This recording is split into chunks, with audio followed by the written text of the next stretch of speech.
when I was coming out of the movie theater last night after seeing Top Gun Maverick with my son Gunnar, who is an aficionado when it comes to the movie Top Gun, the original movie, because he's watched it about 1,000 times and loves it, his favorite movie of all time. I was really wondering how he was going to like it. I wasn't worried about how I was going to like it. I was just worried about how he was going to like it. That's funny. I felt like he was 10 years old all over again. Yeah. And we got in there, and I have to say that it blew away everything that I could have ever thought about this movie. Wow. It's a sequel, and it's not the original, I'll say that, but it is an ode to the original. Okay. And it pays homage to the original, and there's a lot of similarities to this movie as to the initial Top Gun back in the late 80s. But I have to say, the flight scenes are incredible. And we were up at the Magic Johnson Theater up in right around 125th, 124th Street up there in Harlem, and the sound system in there, the Dolby sound system, was ridiculous. You could feel the jet engines. You just felt it. You felt the whole movie. And like I said, it paid homage to the original. And you always wonder about a sequel. Can it live up to what the original was? A lot of them don't. And this came so many years later. And I have to say, Tom Cruise was great in this movie. He looks unbelievable. Does he? Jennifer Connelly was awesome in this movie. Val Kilmer was in the movie. Very, very small part in the movie, but they basically brought him in, and he had to be a part of it. Well, this wasn't this is like the LA premiere. This is the LA premiere, yeah. Yeah, it's Miles Teller. Yeah, Miles Teller was Goose's son in the movie. Okay. And he was great too. I don't know. The flight scenes were ridiculous. It's a Cheese Whiz movie to a certain extent because there's a love story. There's all this other stuff that's in and around it. You have to have a love story. Right. And then there's the conundrum that Maverick finds himself in like 5 or 6 different times. I don't want to break it all down for everybody, but I will say it is an absolute 100% must see. It is a must see. You're going must see. You have to see it, and you can't wait. You got to see it in the movie theater.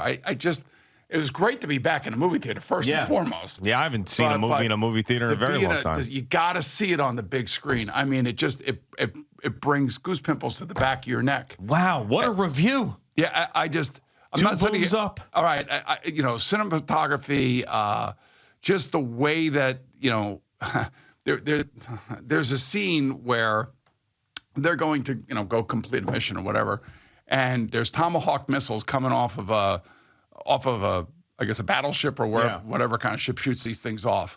And they're both flying together with Tomahawk missiles and airplanes, and it was the most amazing cinema that I have seen. I was like, this is unbelievable. Wow.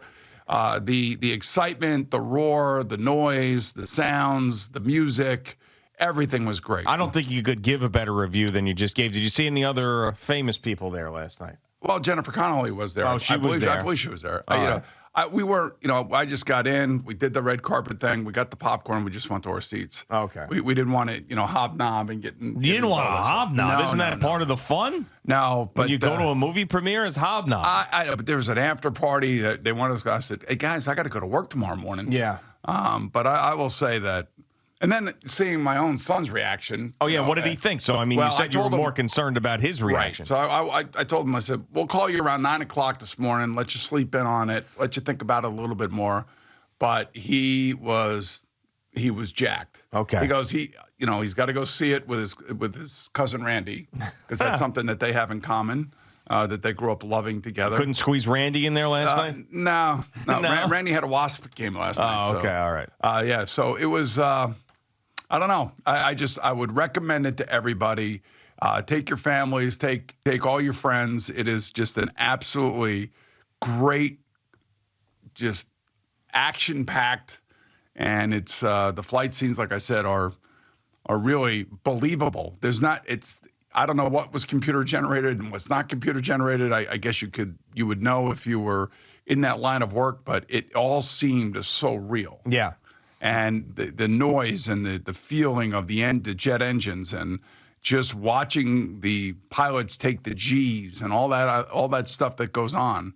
It's just really, I thought it was really well done. And Well, I thought hell, you Tom make me Cruise want was to see it. Yeah, and I thought Tom Cruise was great. I thought he was absolutely caught. Yeah. The Maverick Pete Mitchell I character wish I once could again. dislike him in movies because he's such a weird guy away care. from It but doesn't he's matter. so great in these movies, the Mission Impossible movies and this stuff. I mean, he's just so great in these movies. So I will say this, that Jennifer Connelly plays Penny Benjamin. Now, Penny Benjamin, as many people remember, she was the admiral's daughter that he got in trouble with. That's right, yeah. And, of course, Penny Benjamin's back in the movie. That's right, she's back. Right. So, this is it's just, I don't know, just I came out of it very happy. You know what I mean? Good. That's what it's all about. Right. You I was walk like, out of damn, a I was movie glad I happy. was there, glad I saw it, and I would recommend it to anybody. Now- Especially in a movie theater. You got to see it in a movie That's the theater. experience that you want.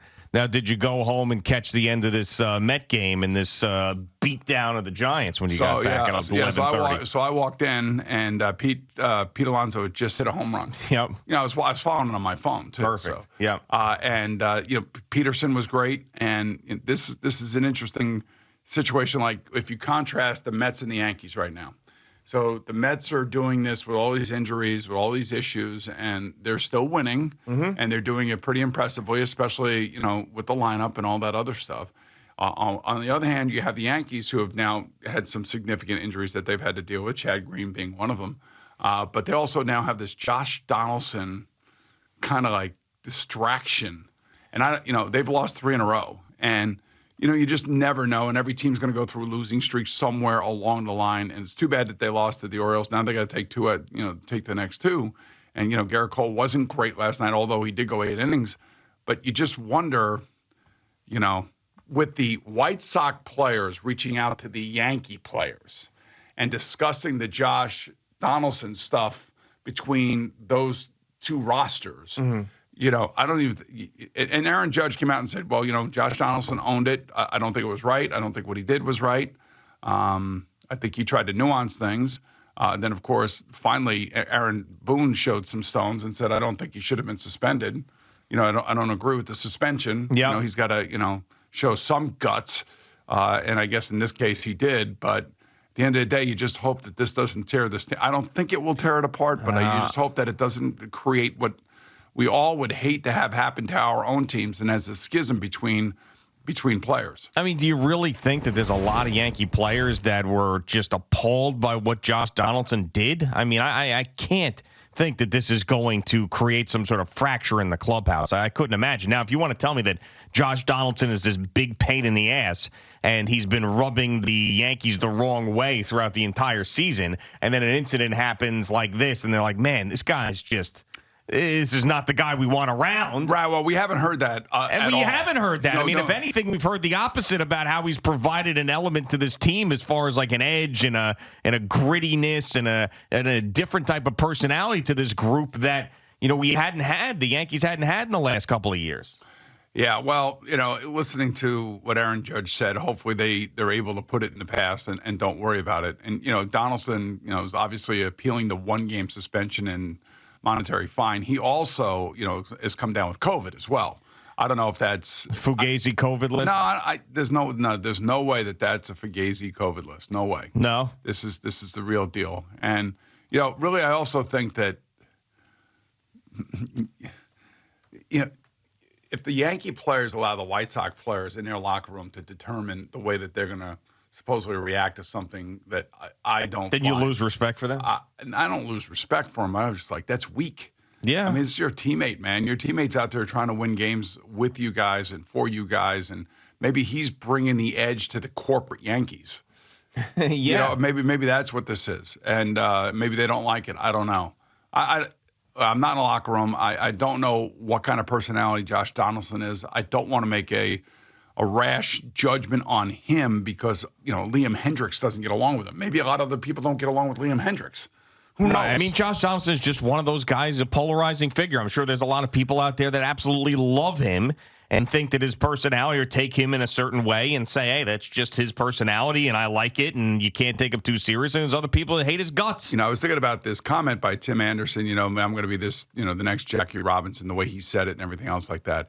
I think one, I would say, okay, Tim Anderson said it with reverence, that he looked up to and wants to be like. I kind of understand that. But I also understand how, if you want to get under a guy's skin, or you think, and we both talked about this yesterday, like when we read that, we rolled our eyes. Yeah. We rolled our eyes like, come on, man. We would have done the same thing if he called himself the next Lou Gehrig or the next, right. A-Rod. Or anything like that. I mean, I think I'm going to be the next great shortstop, A-Rod. Yeah, so exactly. And then if you called him A-Rod at second base, hey, A-Rod, how you doing? How is that? So the arbiter of all this, and I think the one person in all of this stuff that has basically ignited these crazy flames is Tony La Russa. Sure, by saying the word racist. I mean, in Major League Baseball, too, for suspending Josh Donaldson. I mean, Major League Baseball moved their all-star game from Atlanta to Denver, for God's sake. I'm surprised. I thought they were going to actually suspend him for longer. I knew they would suspend him. I just absolutely knew they would, because there was, there's no way that they wanted to sit there and deal with whatever loud Twitter criticism there would have been if they didn't suspend him at all. I wonder how many times somebody has said to somebody on the field, on the ice, on the court, I'm going to be with your mother. You know what I'm saying? Like, that to me is about as disrespectful and about as low ball as you can get. Sure. I mean, but we're not suspending people for that. No. I mean, this is ridiculous. I mean, if you just had like a wide open mic on an NFL field, I can't even imagine the stuff that's said. Oh, God, the stuff that's said, because the stuff that's said to the referees by the coaches, not just the players, it's the coaches. I mean, how about NBA, NBA, the chirping that goes on, on the ice in the NHL. I mean, it's all been a part of the game. And now you also have people writing like, he said what he said was so terrible and so bad. And, now everybody is sitting in judgment. Like who has never, just because you cover the game from, 150 feet away from the field doesn't mean that you know what the hell's going on the field. Sure. No, absolutely. And didn't the NFL, because there were no fans in the building in that pandemic season, basically put that taunting rule in part because of the stuff that they heard? You could hear it. Yeah. Yeah. Exactly. So, I mean, it was so, over the top and so inappropriate to some. It's amazing what people call each other. Yeah, the competition committee changed the rules because they thought it was so ridiculous. There was one time where I was screaming at Bruce Smith at the top of my lungs. What were you saying to him? Not nice things. Yeah.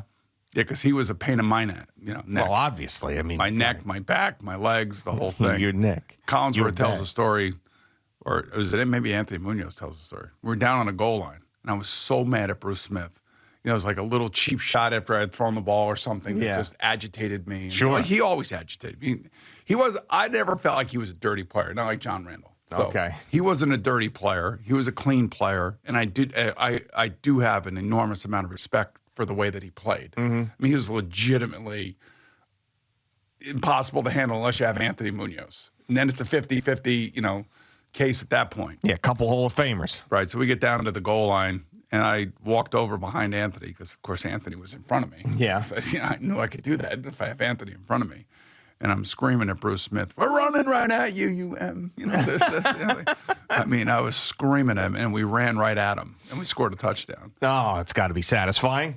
It was, but the problem is that was the year that we were really good in '88. Yeah. I was going to see him the next 7 years or 8 years of my career, and of course, I come to the Jets. I'm going to see him twice a year. Sure. I don't think he ever forgot that. That's the problem. Maybe that's why he took me out in that game in '95. Thank you for watching. Please like, comment, and subscribe. And don't forget to hit the red bell so you're notified when we have new content.